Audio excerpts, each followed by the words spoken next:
Hello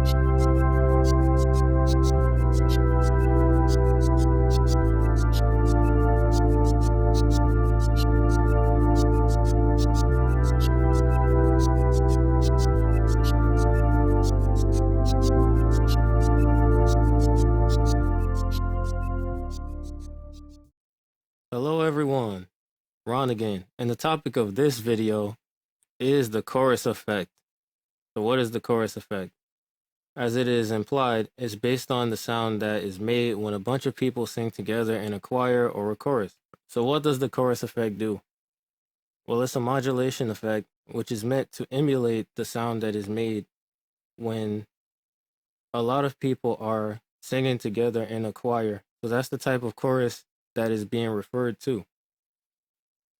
So what it does is it actually uses some principles of physics, which is really impressive to think about that someone came up with this. But basically, if there are a lot of people who are singing together, even if they're all singing the same note, because nobody is perfect, everybody does not have perfect pitch. Like, it's not microtonally precise. So you talk about whole tones and semitones, but there are actually a subdivision of frequency known as cents, which we don't deal with too much in the West, but there is microtonal music that is created in the East. And there are channels that you can look up on YouTube to learn more about that. It's pretty fascinating, the things that you can do. But microtonal scaling is how essentially they have come up with what frequencies the scales are that we play. So A being 440 hertz was not always the case. There are times where A is 432 hertz, but I'm not going to go too deep into that. So two things that remain whenever there's a choir of people singing is that they're not all exactly at the same time and they're not all exactly the same pitch. So that is what the chorus delay emulates. It creates duplicates of a sound that are pitch variant and that are slightly off time using LFOs. So you'll notice here that it has a delay, and this is Fruity Chorus, and I have this. This is a free plugin. It's called Ample Guitar Lite, and you can Google that and download it. It actually sounds very good. I'm going to use this plugin to demonstrate the chorus effect, but first I'm going to explain it. So you have this delay. This is the delay from the original sound that's made until the first sound that the chorus effect is going to make. And this is Fruity Chorus. It's native to FL Studio, and it's pretty awesome, the things that it's able to do. So there's going to be 2 millisecond delay when I play a note in this guitar between the guitar, the original sound, and the first sound that Fruity Chorus is going to produce to create the chorus effect. This depth is the amount of milliseconds that the delay effect will increase. So think of it like this. If one person sings and you start at like 0, say this point is 0. One person, as they sing in the choir, they sing at 0. The next person sings at 0.2. Then this is 0.5. It's going to sweep between the different time variations that the plugin is creating to replicate multiple voices singing at a time, but they're going to be detuned. And when you increase the depth, they're detuned more. But also, the depth is the amount of milliseconds that the delay parameter will be swept by when you add the LFO. So as an interesting fact, if you turn everything else to 0 and you just had delay, it would create sort of a flam, and that would be pretty useful. You know, if you were trying to make a flam for like a snare drum, it would just play one delay. But because you have depth set and you have one LFO set, because there are 3 of them, it's going to sweep between this delay value and the increase that's here. So it's going to sweep from delays that are between, say, around 2 milliseconds or 3 roughly to 3 plus 3.8. And the higher the depth goes, the more detuning you're going to hear, because it's got to do that to replicate the voices and make it sound like there are more voices. That's what the principle is. Stereo is what it sounds like. It makes the sound more stereo. And at 0 degrees, the chorus effect is mono. The frequency here, this LFO, as I was explaining, it modulates between this value and this value. And the more you increase it, the faster it will modulate. So when you combine that with depth, if you increase them, both of them more, you will get a stronger chorus effect. I'm going to be honest with you, if you look in the manual for these two LFOs, it does not say at all what they actually do specifically. But I've noticed from playing around with the plugin that if you turn them up, that you get an even stronger chorusing effect. But because the sound gets split into so many voices, it sounds really thin. So it's interesting. And of course, if you turn the stereo all the way up to 180 degrees, then the right and left channels are fully out of phase. So it's likely that it will disappear in mono. Moving on, you have the wave, which I have discussed in previous videos, that sounds and LFOs have different wave shapes. So between the 3 oscillators that are up here, this changes the shape of their waveforms. Yeah, so you got sine, sine to the 3rd power, multi-sine, multi-sine to the 3rd power. It just introduces faster LFOs above it.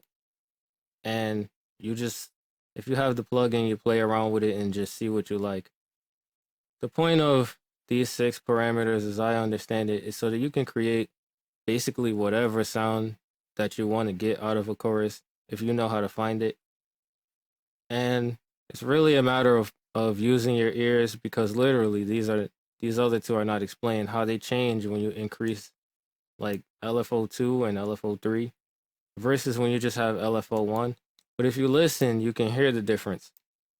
You can hear it slightly. So here you got, it's either going to process the high frequencies or it's going to process the low frequencies that are above or below this cutoff point. So if I set this to 330 hertz or 33, if it's processing the high frequencies, it's processing everything that's above that.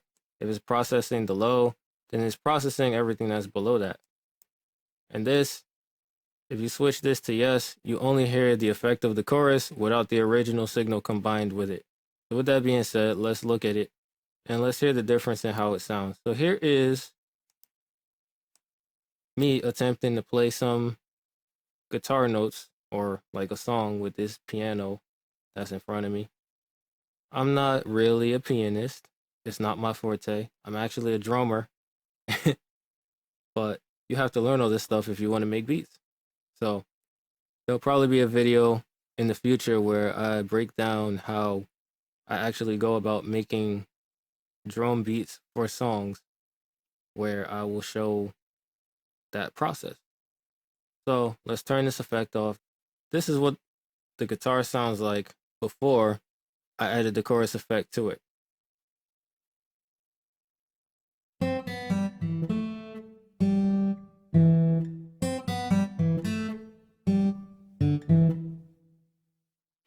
This is with the chorus effect on.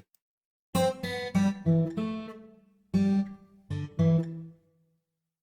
let's look at Ozone 9 and play around with this some. Make sure this is not mono. Okay.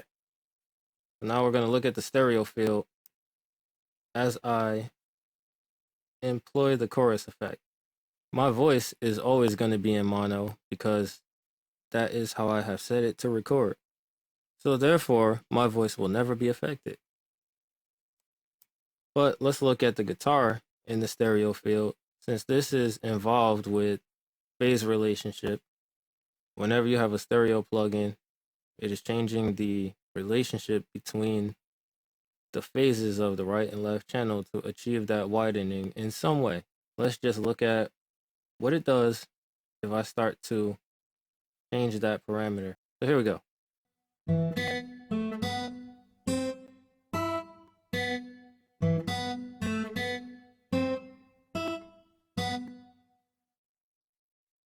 So you can see, as I start to turn it up, it starts to actually introduce some phase issues. Now, fortunately, in this case, if you were to do this, it wouldn't introduce too many. You can see on the vector scope, you don't lose a lot.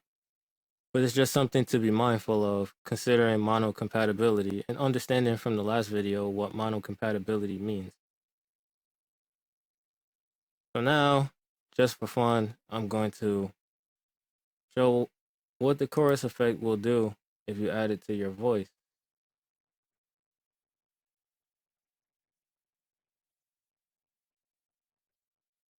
Nectar 3 actually has the chorus effect as well. It's in a section called Dimension, and as I turn it on, you should hear how my voice, it starts to sound wider. It's going to sound like it's everywhere, and it's going to sound like there's more than one of me. It's going to sound like psychedelic. So check this out. Can you hear that my voice is everywhere and it's widespread? And I can increase that width and it sounds more widespread. Feedback is how loud the effect is. You might see that. Depth is going to be more detuned as I increase that. That's common to the chorus effect. I sound like an alien. The rate is how fast it sweeps between the delay time. And let's reduce that. So you could do something like that when you're mixing too. Decrease the mix of it. You just want to have your voice sounding a bit wider, like this, compared to this. The cool thing about the chorus effect too is I've noticed, especially in Fruity Chorus, you're able to add upper harmonics if you want to. Using the chorus effect is good for making something stand out in the mix because it will have more presence in the stereo field. You can make something sound wider without necessarily introducing mono compatibility issues. Just make sure to check with a vector scope. I would say you have to know what you're doing, but that's not true. You can sort of just look and see if you're doing something wrong. I mean, being realistic about it. And that would be all I had for this video. And I hope that you understand the chorus effect. If there's anything that confuses you, please leave a question in the comments. This can be hard to wrap your mind around as much as it can be hard to explain. And I thank you for watching, and as usual, have an awesome day.